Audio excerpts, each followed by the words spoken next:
Testing 1, 2, 3, 4, going live here. And my reason for going live here is that I recognize that on television there's this discussion in regard to what is going on with the present president of the United States of America. I thought I would just simply direct my attention to something else that I consider to be very, very important as well. There is this idea that I have in regard to life that is echoed by a number of individuals when they say that consciousness is the only reality. And that has to do with that what an individual is thinking on a consistent basis in their minds, that becomes their reality. It is similar to the statement that says, as a man thinketh, so is he. And that's a book that was written by, I believe it was Wallace Wattles, or may have been James Allen, that he was speaking about as a person holds it in his or her thoughts, that over the course of time, that individual has a feeling in regard to that, has a thought that becomes an image in the mind and then becomes an action. And as a result of that, over the course of time, of course, it becomes to be an idea, concept, and is acted out in life. And as that action and reaction process takes place, it eventually comes to be something that is realized in life. As a man thinketh, so is he. And so consciousness, the way a person has thought, that is the way that a person's life ends up being.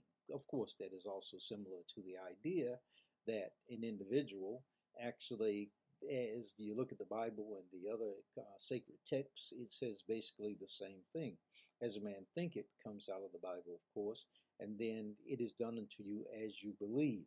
And that is, again, the statement said in a different way, but again, an ancient way, as a person thinks, as a person believes, as a person meditates in his or her heart. That individual, and of course the heart was not the organ that was being talked about like the heart in the chest, but it was actually talking about the meditations that a person has in his or her head, and so are in his or her every part of their body, as the emotions and as the other parts of the body become involved. Because, of course, when you are meditating on something, your entire body begins to be involved with that kinesthetically. And so that process that is involved there, as a man thinketh, as a man imagines, as a woman thinketh, as a woman imagines, then the entire body becomes involved in making that real. And because you believe it's real, because the statement is made that a person cannot tell the difference between something that is vividly imagined and something that is considered real, which means this tactical touch, feel, see world. And so this is what we're talking about here in regard to that. And that's why the biblical statement says faith without works is dead. The person begins to act as if it's real, as if it is already. And they add the voice, let the weak say I am strong. All of these things speak to the aspect of how an individual acting in such a way that they recognize that they have the ability to construct and therefore to control to a great degree from their circle of influence how they will step by step bring about the changes that they want in their lives. So consciousness is the reality. By focusing on this aspect, because of the power that comes from within, that an individual has the power that is within, and a person has the ability to use their imagination, their consciousness. They have their values, their beliefs, their intentions. All of those are internal. All of those are internal. And so even in the midst of stressful situations, difficult situations, untoward situations, an individual has the ability to determine within his or herself to choose what those internal items will be, what those internal concepts will be, what those internal values will be, and then is able to actually move forward in their thoughts under the most stressful and difficult and tragic and catastrophic situations that might occur in their outer circumstances. They are able to hold on to those values, those beliefs, those concepts, those principles, and eventually to bring about the world that they desire, the environment that they desire. That's what is meant by consciousness is the only reality.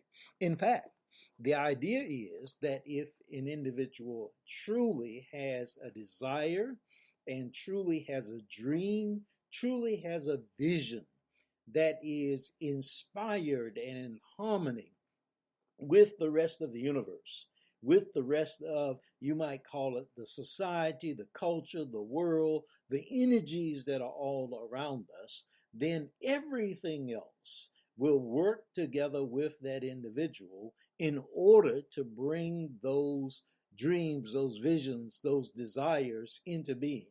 That's what is called the law of attraction.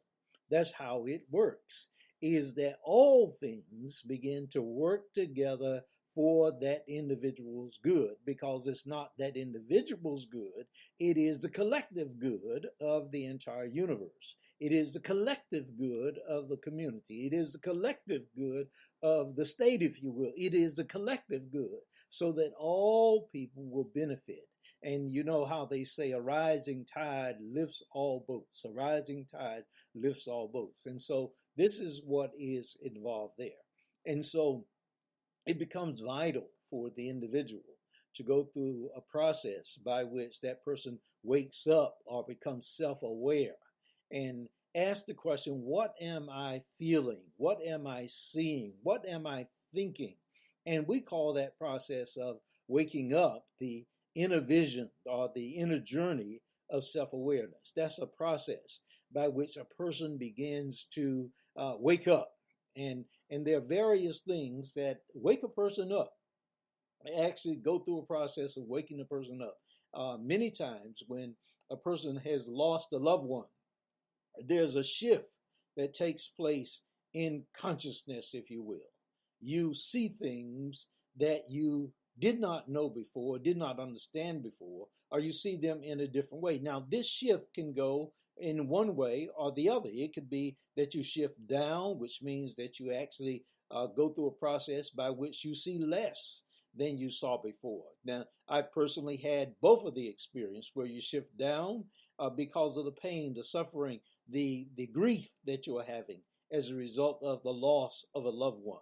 And so you shift down, you become smaller than you were, because that person may have been a protector or a provider or some other kind of relationship that you had, and now that relationship has changed significantly, and you're not ready to move forward in regard to the new relationship or the new situation that you have been brought into as a result of that.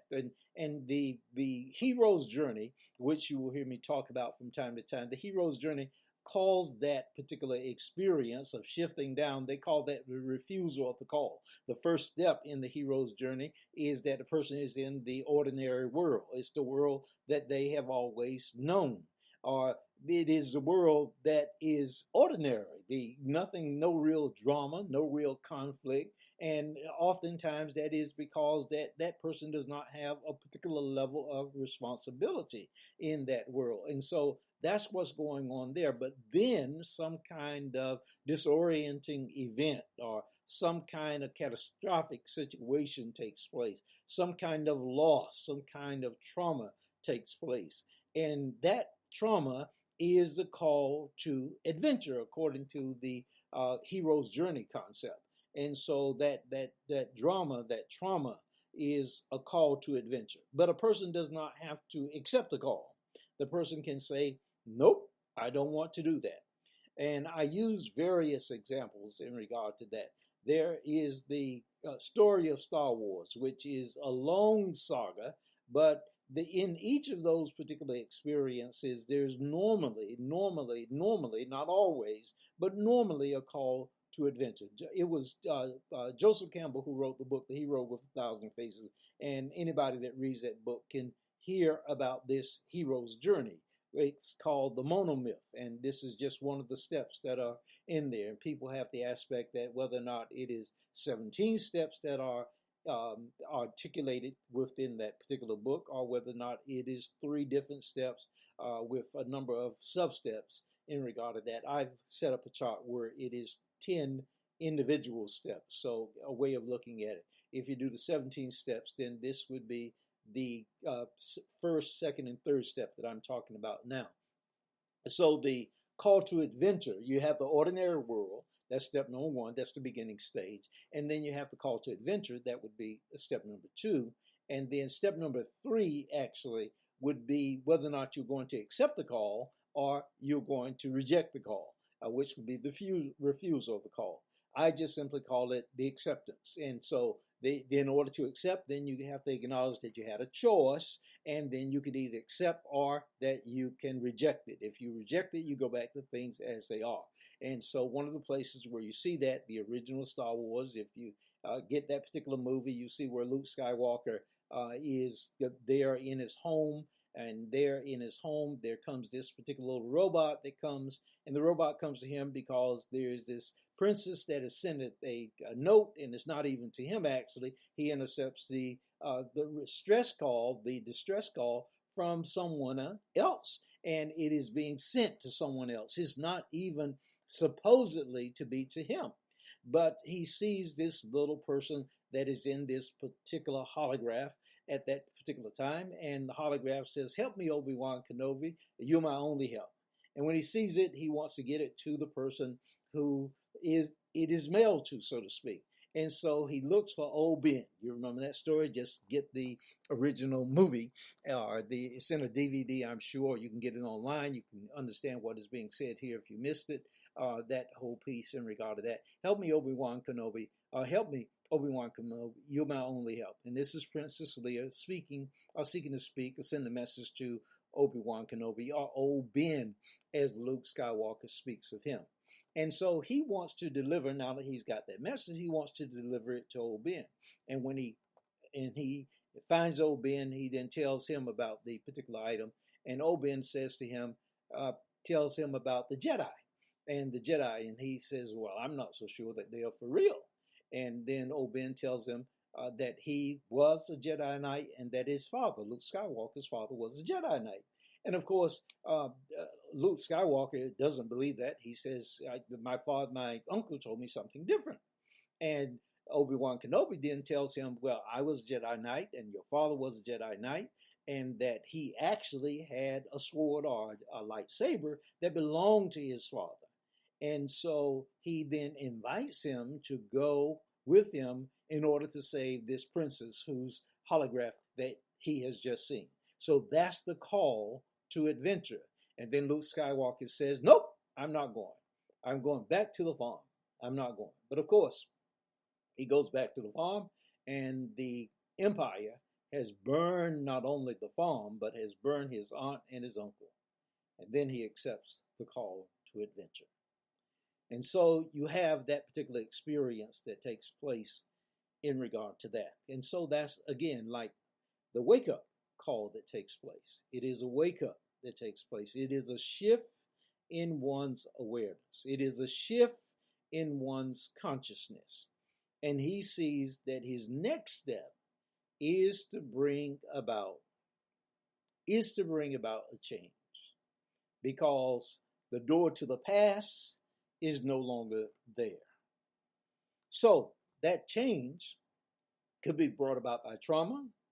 It could be also brought about as a result of seeing a new vision of what the future could be. And the person does not necessarily have to see the total end result. As Dr. Martin Luther King said, you may just only see the next step of the stairs. You can just take the next step and go on the journey as well. It may be that you want to lose weight. It may be that you want to lose just a few pounds. It may be that you want to get a new position. It's not that you want to become the president of the entire company or the organization. It may be that you just want to help someone. It may be that you just want to get beyond the depressive state that you are in right now. It could be anything, but as a result of that, you are of the mind that you are going to make a change. And you may consider it to be a very small change in your life. But that very change may open you up to the next change, to the next change, to the next change, to the next change. And you don't necessarily see that at that moment. I'm also one of those individuals that made a change in my life at a very young age. At a very young age, when I was a teenager. And it was what I thought was a very small change, but it ended up changing the very trajectory of my life. Change. I say I went from living at home, and the reason was that, very simply, that I did not want to, at the time, I did not know it nor understand it, but there were circumstances where I did not want to have clashes with my father. I just did not want to have clashes with my father. I thought it was something else, but I didn't want to have clashes with my father. And I went to live with relatives. And as a result of that, I ended up going to school in a different school than I was accustomed to, with a different environment than I was accustomed to, and I began to study differently than I was accustomed to. And all of that changed really my entire life. All of that changed my entire life. And so, again, the change that comes about. And so that's ordinary world. Then there's a call to adventure. And then there's either the acceptance or the refusal of the call. And every day we're making choices. And as I said, consciousness becomes the reality because you start acting or moving or living in accordance with those choices. And after a while, the choices and the actions become habitual. They become habitual. And they move from the conscious to the subconscious mind. And there are all types of ramifications of a person doing that. And so one of the things that takes place as a result of that is that you discover that you are in the midst of a situation, and when you need to have various things that are taking place as far as your conscious and your subconscious mind, what takes place is that you need actually mentors.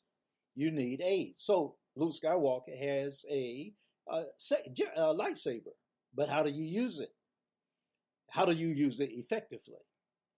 Well, he needs to have someone who helps him to learn so that he can be trained in order to be able to use the lightsaber.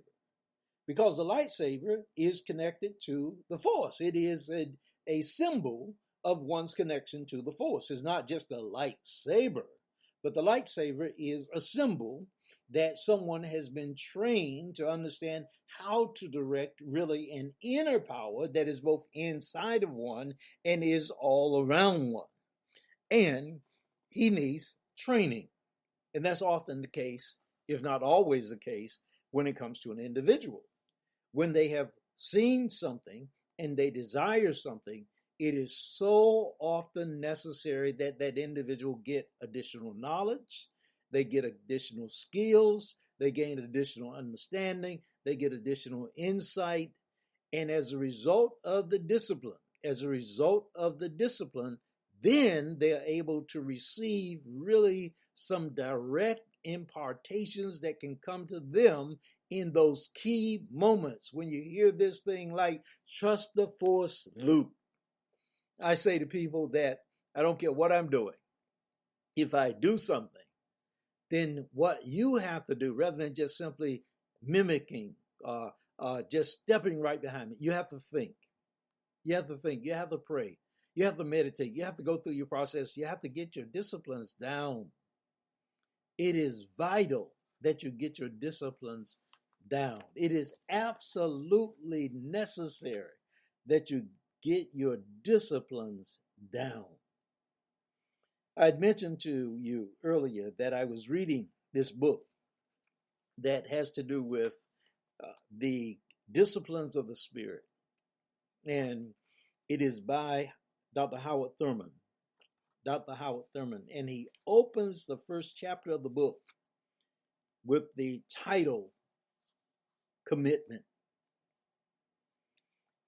And he says the meaning of commitment as a disciple of the body is not far to seek. The theme is ancient, as old as self-consciousness in the life of man. It is a part of the wisdom of the body, one of the abiding characteristics of life. He says, at the core of life is a hard purposefulness, a determination to live. This is something dogged and irresistible about the methodological way life pounces upon whatever may be capable of sustaining it, and will not release it until its own substance is guaranteed or fulfilled. And he goes on and he talks that everything is seeking to keep living, to keep going forward. And he keeps on talking about this, that life is alive. Life is alive.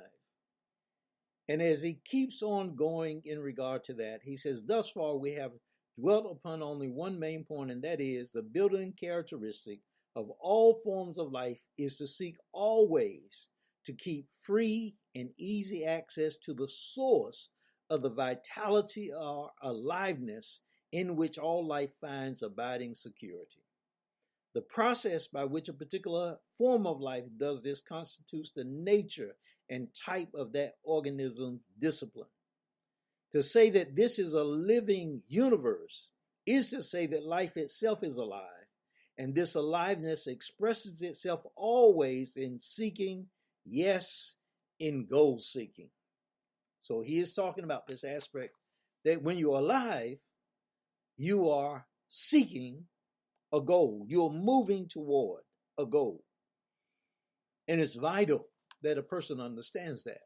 Because the moment you identify that you're going somewhere on purpose, that moment, if it's different from where you were going just a moment before, you will discover you need training. You will discover that when your vision of the future has changed, you will discover that you need some type of new education, some type of learning how to move your body different, learning how to move your mind different, how to think different. You will discover that you need training. And that training has to train you to the point that your very movement is a subconscious, not a conscious. There's a period of time where you're doing something and it's new and you do it and it's like a struggle to do it. And you just do it in such a way that when you do it sometimes right and sometimes wrong. And when you look at it, you initially do it and it's sometimes right, sometimes wrong. Remember the period of time where you do it and the first time you don't even know how to do it at all. So that's one time. And then there's a period of time where you do it and you do it sometimes right and you do it sometimes wrong. And so you're learning. And at that time, you get most of the time that you do it wrong. But then you switch over and you come to the point where most of the time you do it and you do it right. But you've still got to think about it as you do it. And then there comes a period of time where you are doing it and most of the time you get it right, but you still are thinking about it, consciously thinking about it. If it's one step and then two step and then three step, you got to think 1, 2, 3.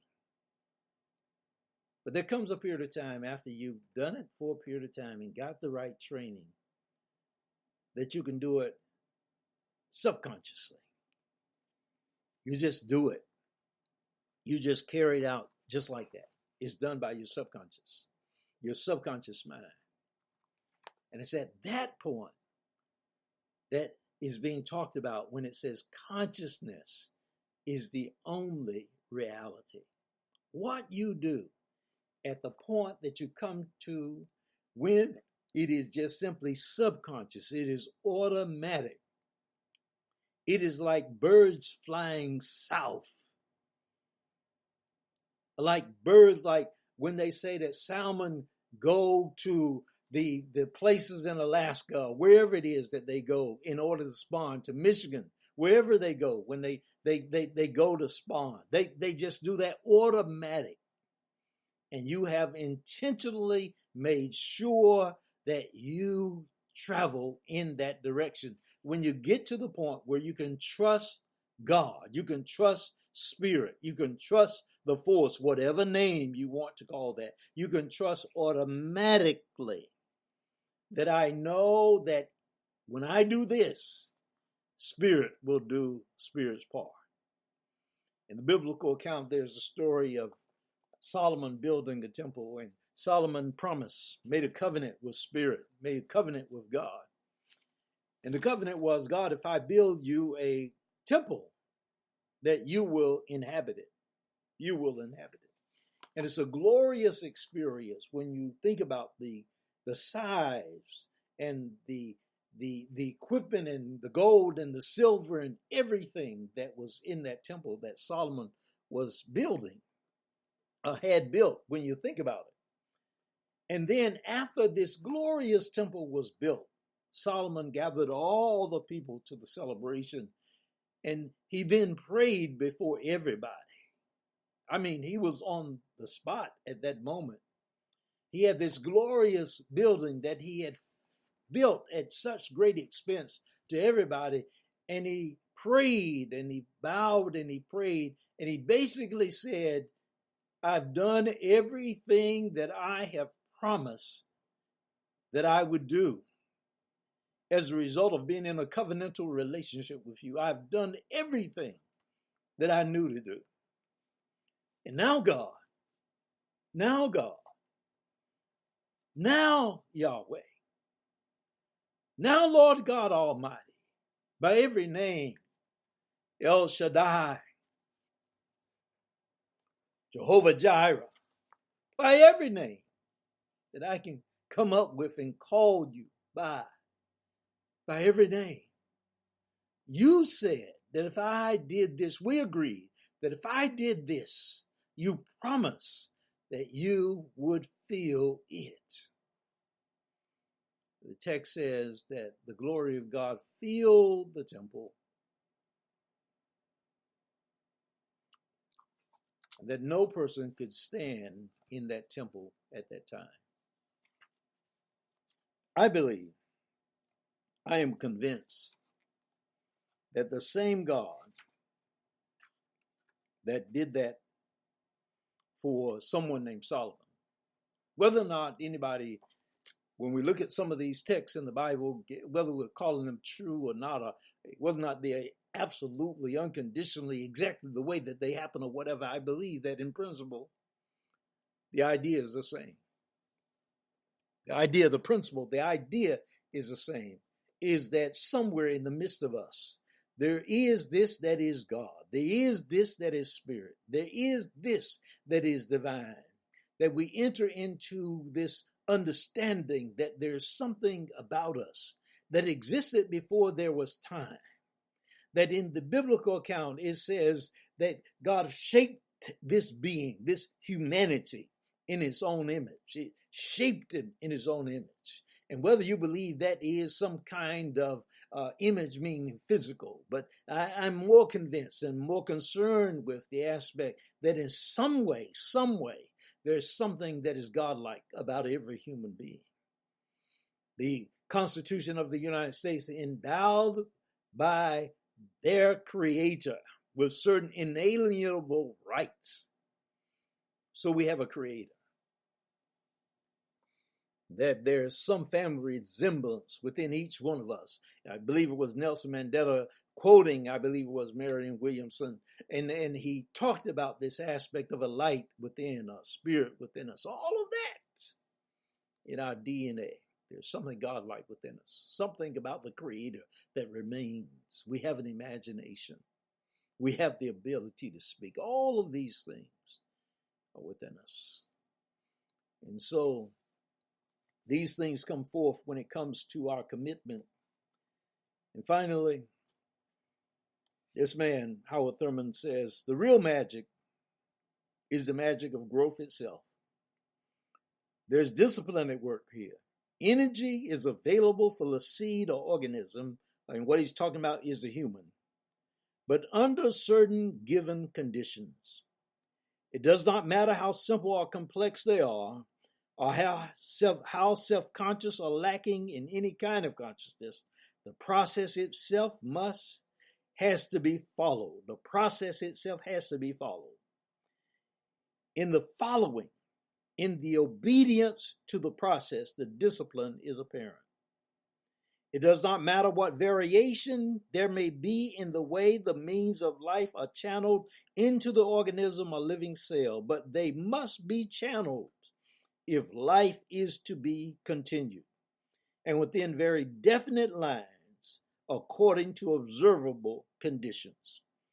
Always there's a possibility of finding new channels in hitherto unexplored conditions of life. This is the essential creative possibility wherever life appears. But the basic fact remains. If life is to manifest itself in a particular form, it poses the conditions, the discipline essential to that end.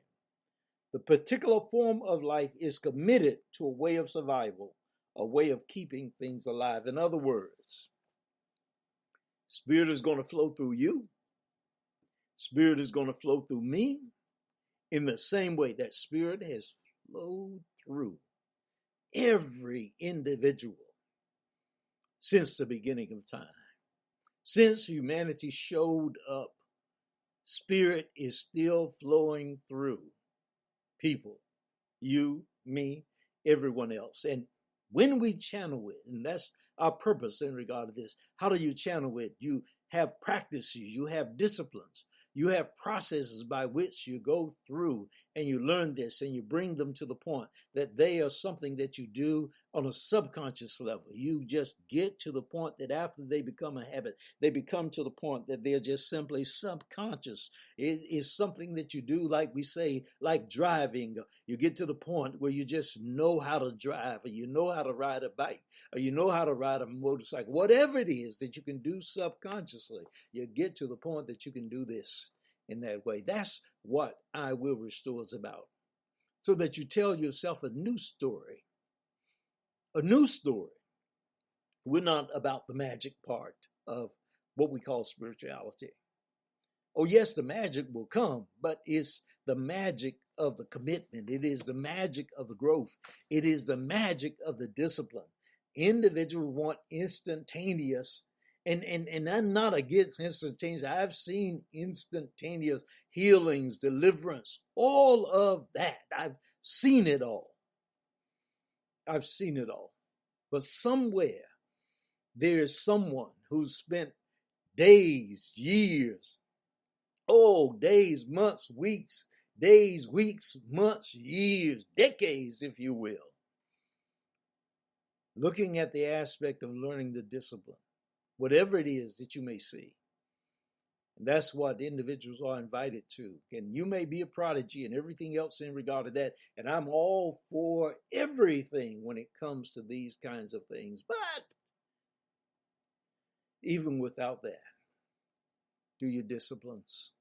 If you're going to be a doctor, a nurse, a lawyer, an accountant, an electrician, whatever it is, the training is required. You don't wake up just one day and say, I'm going to be a neurosurgeon. At least not get to operate on most people I know. The same when it comes to spirituality and growth and even healing of others. And so we invite you as a journey. Email us at info@iwillrestore.com. We will share with you some things, and we want to, because if you want change or know someone who wants to see transformation in their life, then we have a process and a path that we know works. There's no question about it. God bless you. Take care.